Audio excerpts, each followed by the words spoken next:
21장 1절부터 11절까지 말씀입니다. 제가 가진 성경으로는 34쪽에 있습니다. 신약성경 마태복음 21장 1절부터 11절까지 말씀 찾으셨으면 제가 봉독하도록 하겠습니다. 그들이 예루살렘에 가까이 가서 감람산 벳바게에 이르렀을 때에 예수께서 두 제자를 보내시며 이르시되 너희는 맞은편 마을로 가라. 그리하면 곧 매인 나귀와 나귀 새끼가 함께 있는 것을 보리니 풀어 내게로 끌고 오라.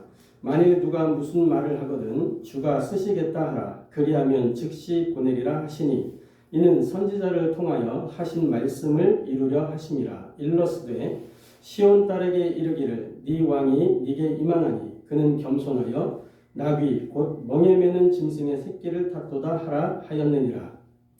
제자들이 가서 예수께서 명하신 대로 하여 나귀와 나귀 새끼를 끌고 와서 자기들의 겉옷을 그 위에 얹음에 예수께서 그 위에 타시니 무리의 대다수는 그들의 겉옷을 길에 펴고 다른 이들은 나뭇가지를 베어 길에 펴고 앞에서 가고 뒤에서 따르는 무리가 소리 높여 이르되 호산나 다윗의 자손이여 찬송하리로다.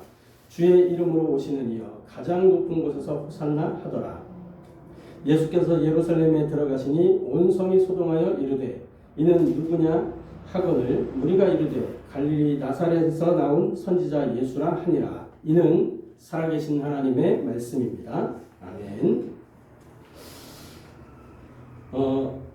오늘 마태복음 21장 1절부터 11절까지 이 본문을 통해서 우리가 함께 은혜 나누고 해답을 얻고 미션으로 붙잡을 말씀의 제목은 하나님의 영광을 위하여 라는 제목으로 함께 은혜 나누고 해답을 얻고 미션을 붙잡게 되기를 바랍니다. 오늘 이제 이복주 목사님께서 이 예배 자리에 오셨는데 저희 교회가 항상 하는 신앙 고백이 있습니다. 예배를 이제 말씀을 받기 전에 항상 하는 신앙 고백이 있는데 5가지 신앙 고백이 있습니다. 그 신앙 고백을 우리가 같이 할 건데요. 제가 이제 예수는 하면 그리스도 하고 우리는 하면 하나님의 자녀 이렇게 하고 마귀야 가라. 남은 인생 하나님의 영광을 위하여 이렇게 고백을 합니다. 같이 한번 해보도록 하겠습니다. 예수는 그리스도, 우리는 하나님의 자녀. 그러므로 모든 문제 끝. 마귀야 가라. 남은 인생 하나님 영광을 위하여. 매주 우리가 이 고백을 합니다. 이 5가지 고백은 성경 66권을 하나로 농축한 고백입니다. 이 신앙 고백을 또 하나로 농축을 하면 무엇이 나오느냐? 임마누엘이라는 것이 남습니다. 그래서 우리 교회 이름이 증평 임마누엘 교회입니다. 예수는 그리스도. 왜 예수가 그리스도냐 할 때 하나님이 우리 인간에게 주신 유일한 정답이 그리스도 말고는 없습니다. 원래 인간은 하나님이 하나님의 형상대로 하나님의 모양대로 그렇게 디자인하셔서 하나님과 함께하는 존재로 하나님을 예배하는 존재로 그렇게 만드셨거든요. 창세기 2장 7절에 보면 창세기 2장 7절에 보면 하나님이 사람을 지으실 때 흙으로 사람을 만드시고 그 코에 생기를 불어넣어 사람이 산 영이 됐다 그랬습니다. 살아있는 영적인 존재로 어떻게 생기를 불어넣어서 그 하나님의 생기가 없으면 사람은 사람이 아닌 것입니다. 하나님의 생기가 없으면 사람은 짐승과 같아요. 그래서 하나님 없는 인생들이 사람을 일컬어 무엇이라고 묶어놨냐면 사람은 이 포유류다 이렇게 말하고 있어요. 진화론자들은 사람을 포유류의 한 종류로 묶어놨습니다. 그리고 원숭이가 진화해서 사람이 되었다라고 당당하게 이야기를 합니다.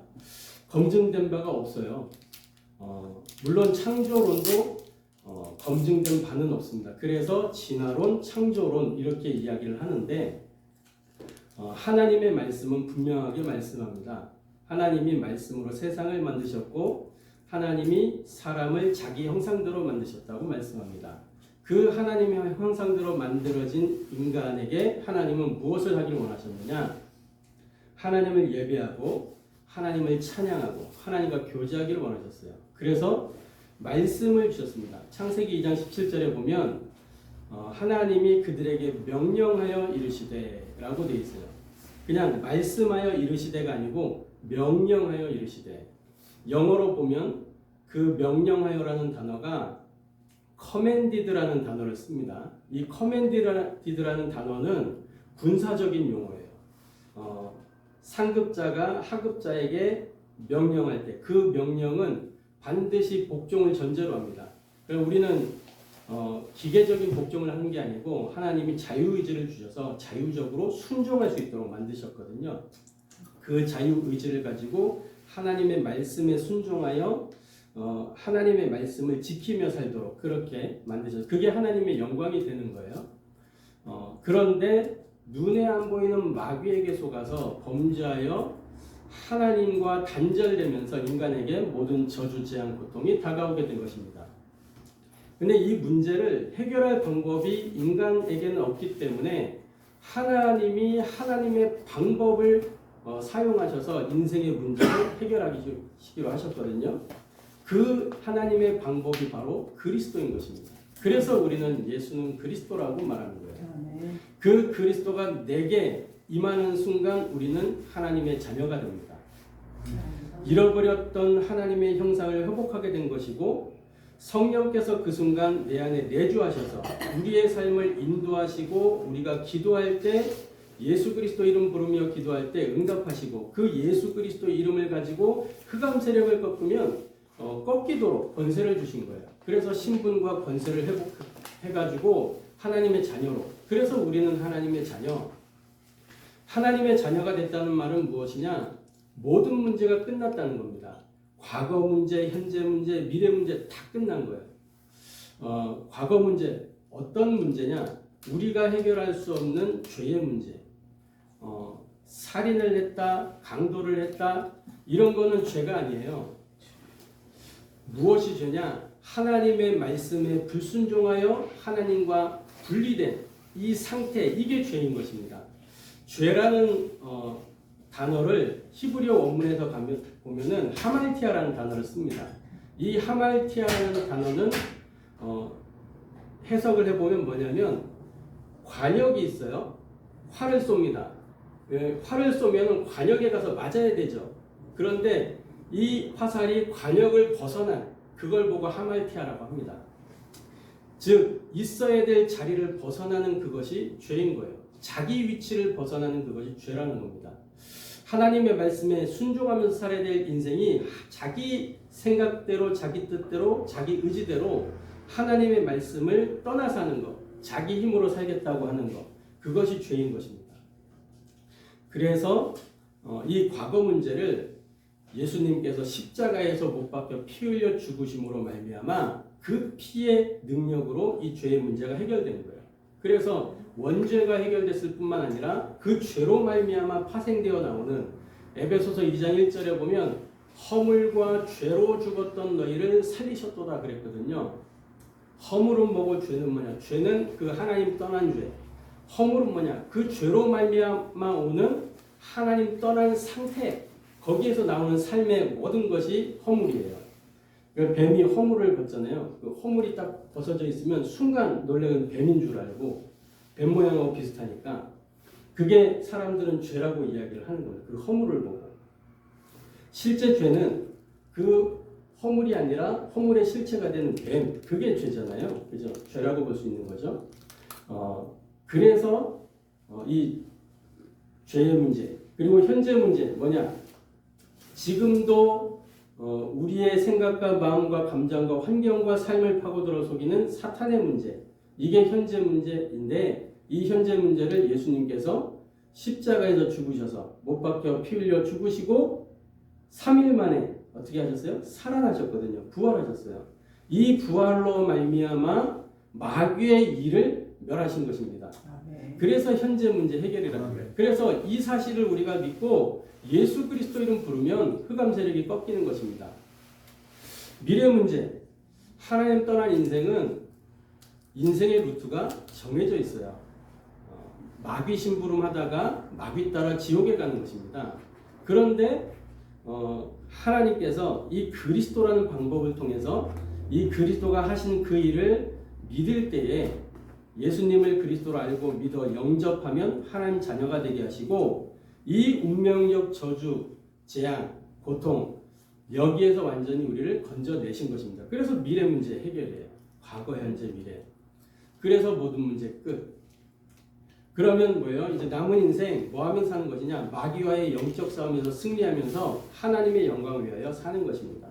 그래서 우리가 이 5가지 신앙 고백을 하는 것이요. 이 신앙 고백을 우리가 할 때마다 우리의 운명이 개혁되고 영적 상태가 바뀌게 되는 것입니다.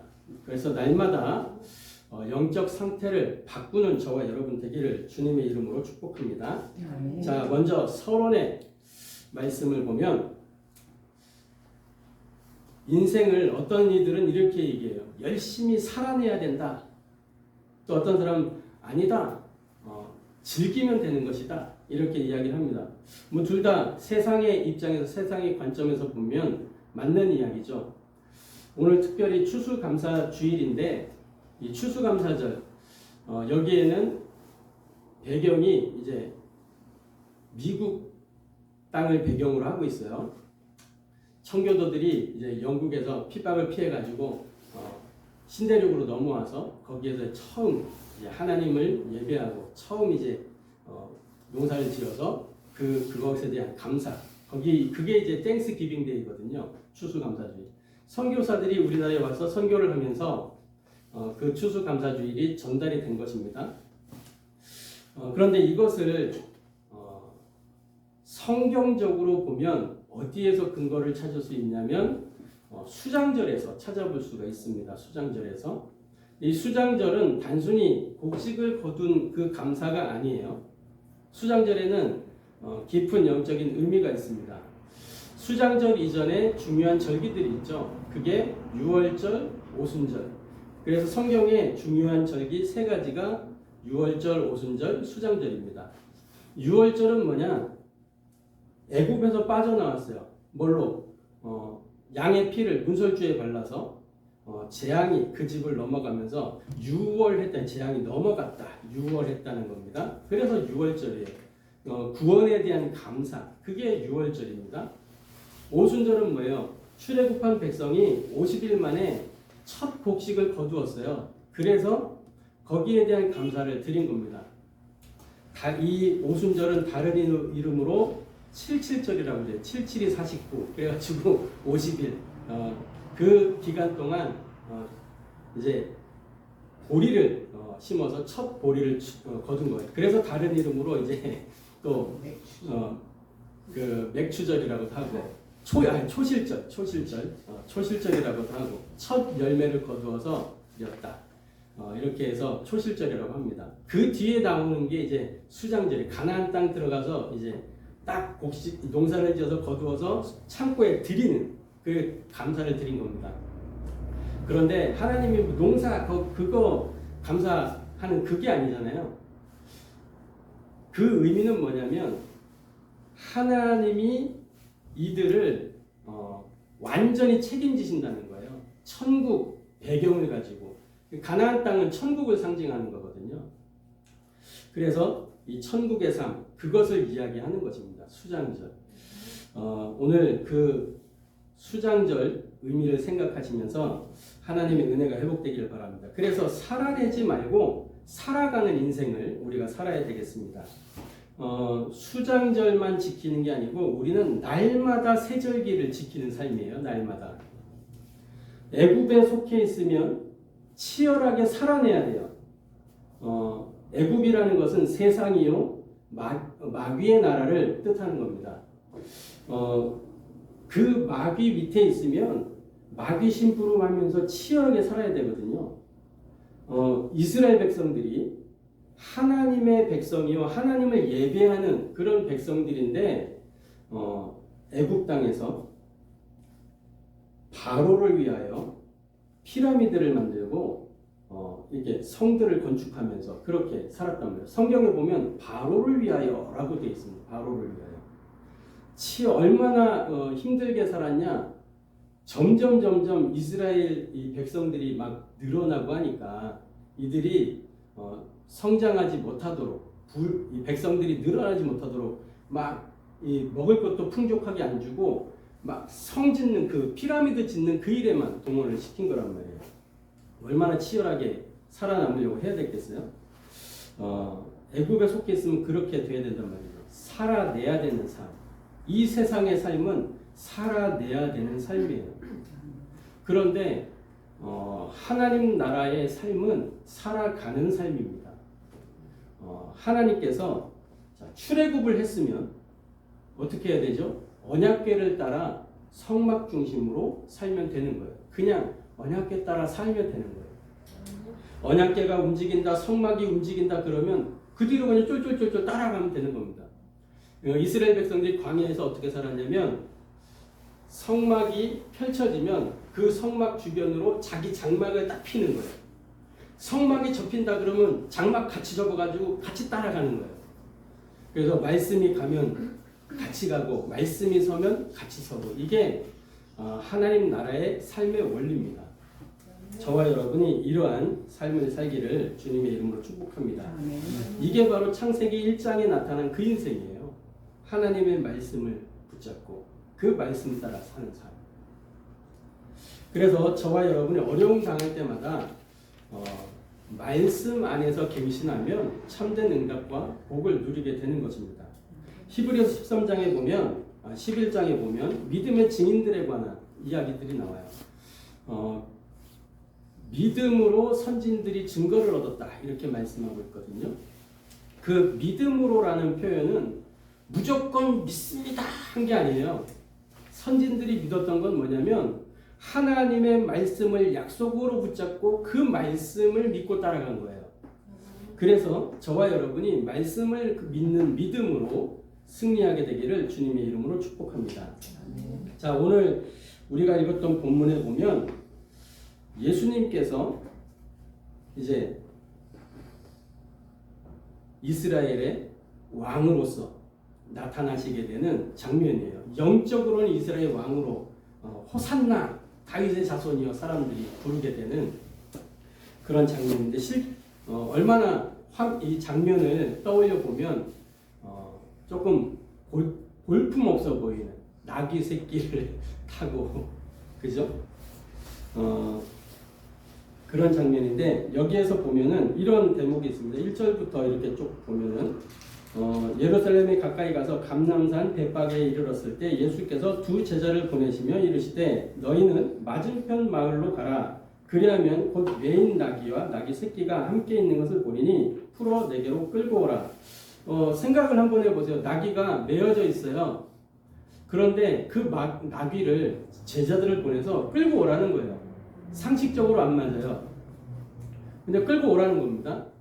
그러면서 하신 말씀이 있어요. 제자들이 아마 속으로 겉으로 표현은 안 했지만 속으로 좀 말도 안 되는 소리 하는데 어떻게 끌고 와 그랬을 거예요. 그런 예수님이 딱 아시고 말씀하시잖아요. 만일 누가 무슨 말을 하거든 뭐라고 돼 있죠? 주가 쓰시겠다 하라. 그리하면 즉시 보내리라 하시니. 그랬더니 제자들이 이 말을 듣고 이제 가서 끌고 옵니다. 중요한 거는 주가 쓰시겠다. 이렇게 할 때 우리가 그 쓰시겠다 하는 거기에 쓰임받는 그런 쓰임받을 수 있는 상태가 돼야 된다는 거예요. 첫 번째로 신앙생활은 다른 게 아닙니다. 보는 눈이 중요해요. 신앙생활 가운데 있어서 하나님이 사람을 부르실 때에 동방에 거부였던 욥이 있고 같은 시대에 돈도 없고 어떤 배경도 없고 그렇다고 아들도 없고 아무것도 없는 그 아브라함 같은 시대에 살고 있었습니다. 그런데 하나님은 욥을 부르신 게 아니고 아브라함을 부르셨어요. 창세기 12장 1절부터 3절에 보면 아브라함을 불러서 내가 네게 지시한 땅으로 가. 욥에게 그 말씀하면 좋았을 때 잘 믿고 있는 사람이니까.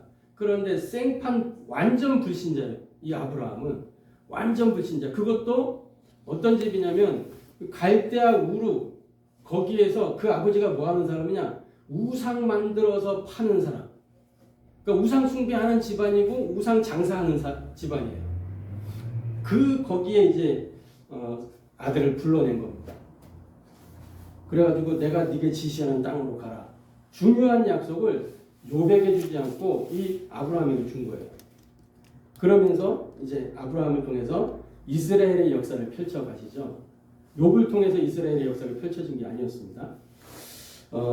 이것을 우리가 잘 볼 수 있어요. 신앙생활 가운데 응답이 굉장히 좋은 것을 통해서 또 큰 것을 통해서 오기도 하지만 보잘것없는 것 속에서 응답이 오는 경우들이 많습니다. 그래서 우리가 응답을 놓치기가 쉬워요. 육신으로 오신 예수님도 마찬가지예요. 어디서 오셨어요? 예수님이 나사렛에서 오셨어요. 그의 제자들 어떤 사람들이었어요? 갈릴리 어부 출신들이 대부분이에요. 사람들에게 이렇게 막 사람들이 어울리고 싶지도 않고 이런 사람들, 외면받는 사람, 소외된 사람들이었단 말이죠. 그런데 예수님을 통해서 어떤 일이 일어났어요? 많은 사람들이 구원받는 구원의 역사가 일어났고 하나님의 말씀이 성취되는 그 일이 일어났죠. 제자들을 통해서 그 역사의 바톤이 이어져서 지금 저와 여러분에게까지 전달이 된 것입니다. 그래서 신앙의 눈으로 딱 볼 수 있어야 돼요. 자, 예수님의 고난, 보편적으로 보면 아주 허망한 죽음이죠. 자기가 뭐라고 많은 사람들을 위해서 대신 죽나. 허망한 죽음이에요. 그런데 이것을 믿음의 눈으로 보면, 신앙의 눈으로 보면 반드시 있어야 되는 죽음입니다. 그죠? 이 고난이 예수님의 고난, 예수님의 죽음이 너무나도 중요한 건데 그때의 제자들은 어떻게 했어요? 그때 따라다니는 무리들은 다 예수님 외면하고 도망갔어요. 마가복음 14장 50절에는 다 도망가니라 이렇게 되어 있습니다. 예수님 잡히셨을 때. 아직 십자가 진 것도 아니야. 잡히셨는데 다 도망갔어. 물론 하나님의 말씀이 성취되기 위해서 그러한 일들이 있었습니다만 우리는 거기에서 신앙의 관점으로 바라볼 수 있어야 된다는 거죠. 그래서 신앙생활은 보는 눈이 중요합니다. 두 번째로 하나님의 복음 때문에 우리가 헌신한다면 절대 무패의 삶을 살게 됩니다. 오늘 주가 쓰시겠다 할 때 그 나귀 그냥 내어준 거잖아요. 그 사람은 이름도 안 나왔어. 그 집은 어떤 집인지 아무것도 안 나왔어요. 기록이 안 남았어. 성경에 그 집이 있다는 거를 우리가 보니까 아는 거지 누군지 뭐 아무것도 모르잖아요. 그런데 영원한 응답을 받는 집이 된 것입니다. 틀림없어요. 왜냐? 그리스도의 일이 이루어지는 데에 쓰임받은 집입니다. 그 집은. 이름도 없고 뭐 배경도 없고 아무것도 없는데. 그래서 하나님의 복음 때문에 하는 헌신. 그 나귀랑 나귀 새끼 그때 당시에는 재산이잖아요. 그 재산을 다 어떻게 보면은 허락도 안 받고 가져갔기 때문에 강도당한 거예요. 그죠? 도둑질 당한 거예요. 그냥 매 있는데 가져갔으니까. 그런데 하나님 나라의 일을 이루는 데 쓰임 받았다. 그것이. 그래서 신약의 모든 교회들이 이러한 삶을 살았습니다. 절대 불가능의 현실인데 절대 가능의 응답을 누렸거든요. 뭐 때문에? 하나님의 복음 때문에. 그 복음을 위한 헌신을 했다는 거예요. 자, 중세 천년을 거치면서 복음의 뿌리가 약화됐어요. 복음이 완전히 덮였어요. 그때에 의인은 믿음으로 말미암아 살리라. 이 말씀의 약속을 붙잡고 일어난 루터 같은 한 사람 때문에 복음이 회복되고 신학이 회복되고 말씀이 회복됐어요. 얼마나 감사합니까? 그런데 더 중요한 거, 이 루터를 도왔던 중직자 한 사람이 있었다는 겁니다. 그 사람이 아니었으면 이 시대가 바뀌지 않았을 거예요. 루터가 처형당하기 전에 그 루터를 빼내간 거예요. 그래가지고 자기 집에 숨겨가지고 이 루터가 성경 번역할 수 있도록 모든 배경이 다 되어줬어요. 얼마나 감사합니까? 그것 때문에 종교개혁이라는 어마어마한 응답의 역사가 일어났죠. 그게 아니었다면, 그 종교개혁의 바람이 없었다면 오늘날의 저와 여러분에게 이 복음이 어떻게 전달될 수 있었을까? 그런 생각을 해봅니다. 물론 하나님은 온 세상 천하만민 땅끝까지 복음이 증거될 것을 약속했기 때문에 어떻게 왔겠죠. 그러나 역사 속에 그러한 사실이 있다는 겁니다. 그래서 저와 여러분 분명히 알아야 될 것은 뭐냐면, 이 세상은 다른 것, 틀린 것, 망할 것으로 가득 차 있어요. 흑암 가득한 이 땅에 지금 오늘 여기에서 요구되는 건 뭐냐? 하나님의 복음을 위한 그 헌신이 요구된다는 겁니다. 주가 쓰시겠다 할 때 내 생각, 내 입장, 내 상황 이거 생각하는 게 아니고 드릴 수 있는 그러한 상태가 되어야 될 것입니다. 그래서 저와 여러분이 세 번째로 신앙생활 가운데 반드시 깨달아야 할 세 가지가 있습니다. 그게 뭐냐? 이 시대를 향한 메시지를 깨달아야 됩니다. 또 우리 교회를 향한 메시지를 깨달아야 돼요. 그리고 나를 향한 하나님의 메시지를 깨달아야 되는 것입니다. 시대를 향한 메시지를 깨닫는 것은 뭐냐면 역사의식이에요. 지금 이 시대가 어떤 때냐, 이것을 말씀을 통해서 우리가 조명해 볼 수 있어야 되는 거죠. 마태복음 16장 1절에서 4절 보면은 예수님이 그 바리새인들한테 하는 얘기죠. 너희가 이 시대 때 표적을 구하지만 뭐 이런 이적들을 요구하지만 또 이 너희가 계절이 변하는 것, 해가 뜨고 뭐 이런 것들을 보면서 절기는 분별할 수 있을지 모르지만 어떻게 하나님의 시대를 분별하지 못하느냐? 하나님이 하시는 일이 있는데 그것을 왜 못 보느냐? 이렇게 이야기하거든요. 저와 여러분이 그 하나님이 하시는 일을 볼 수 있게 되기를 주님의 이름으로 축복합니다. 이사야 60장에 보면은 1절부터 3절에 이 땅은 어두움이, 캄캄함이 다 덮고 있다고 말씀하고 있어요. 근데 거기에 뭐라고 말씀하셨죠? 일어나라, 빛을 발하라. 이 시대를 보면서 저와 여러분이 빛을 발할 수 있는 그 속으로 들어가게 되기를 축복합니다. 교회를 향한 메시지 뭐예요? 사명의식을 가져야 된다는 겁니다. 마태복음 16장 13절부터 20절 말씀에 보면 예수님이 가이사랴 빌립보에서 묻습니다. 사람들이 인자를 누구라고 하느냐? 그때 제자들이 이야기하죠. 사람들이 어떤 이는 예수님을 보고 세례 요한이라고 합니다. 어떤 사람은 예레미야라고 합니다. 어떤 사람은 엘리야라고 합니다. 어떤 사람은 뭐 선지자 중에 하나라고 합니다.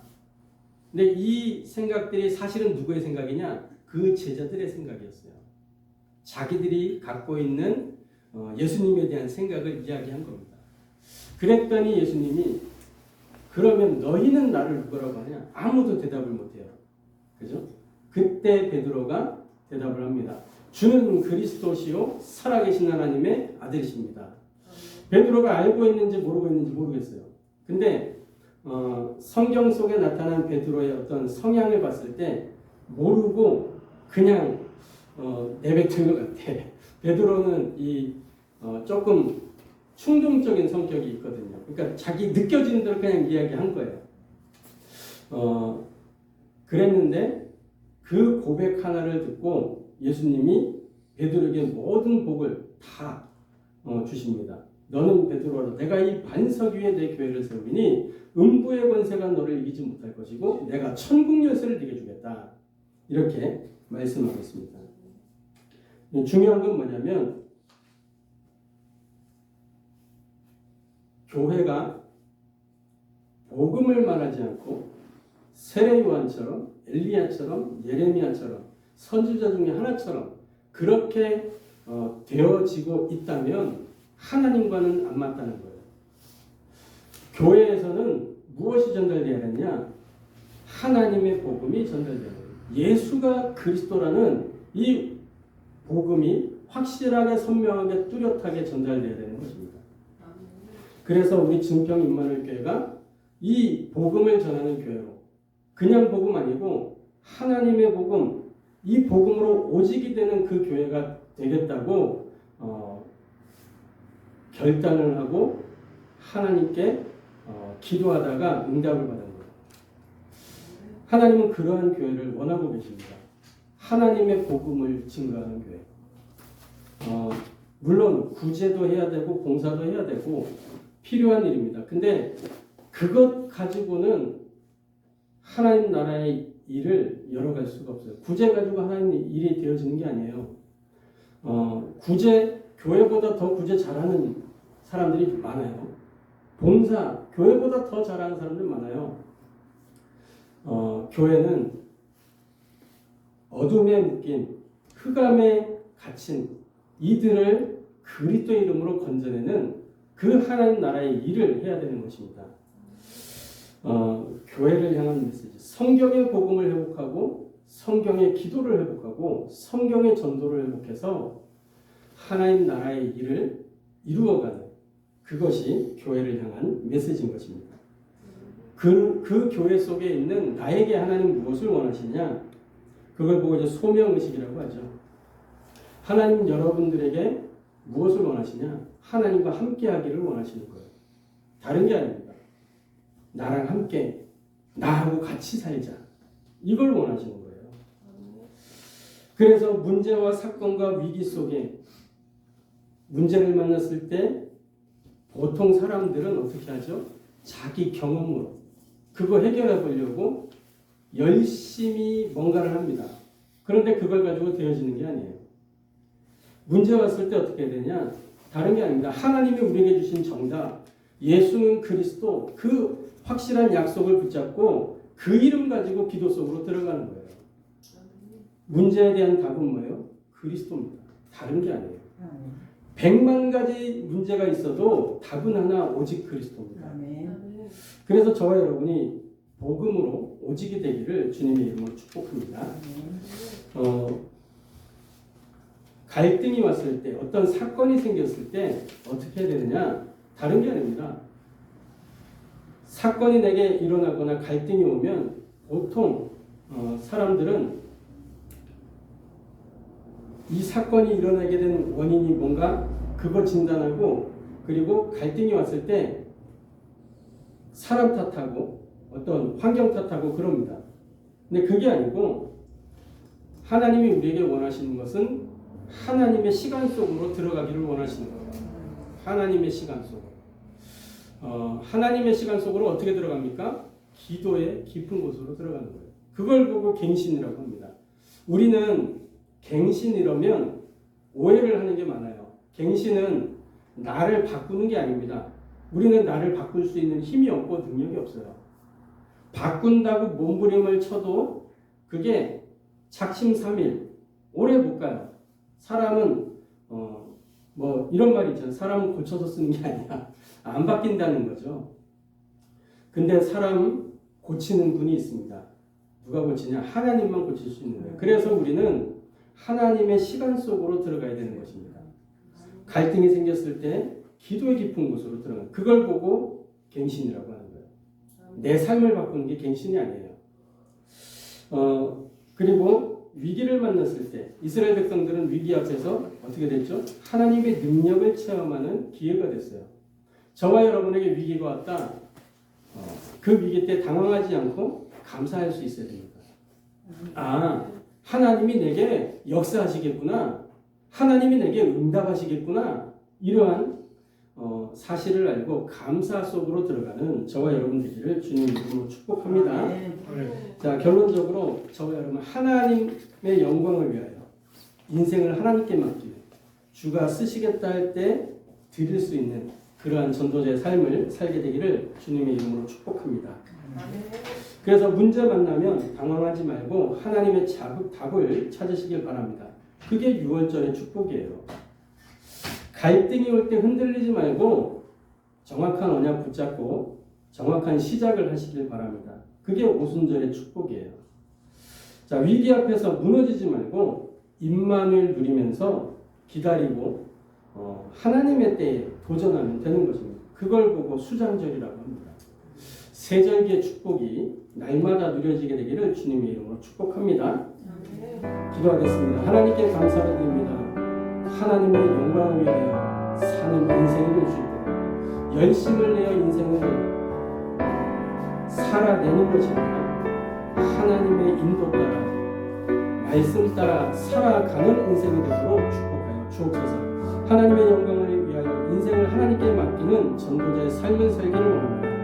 문제 속에 갈등 속에 위기 속에 하나님이 주신 답 그리스도 붙잡고 기도의 깊은 곳으로 들어가 하나님의 응답을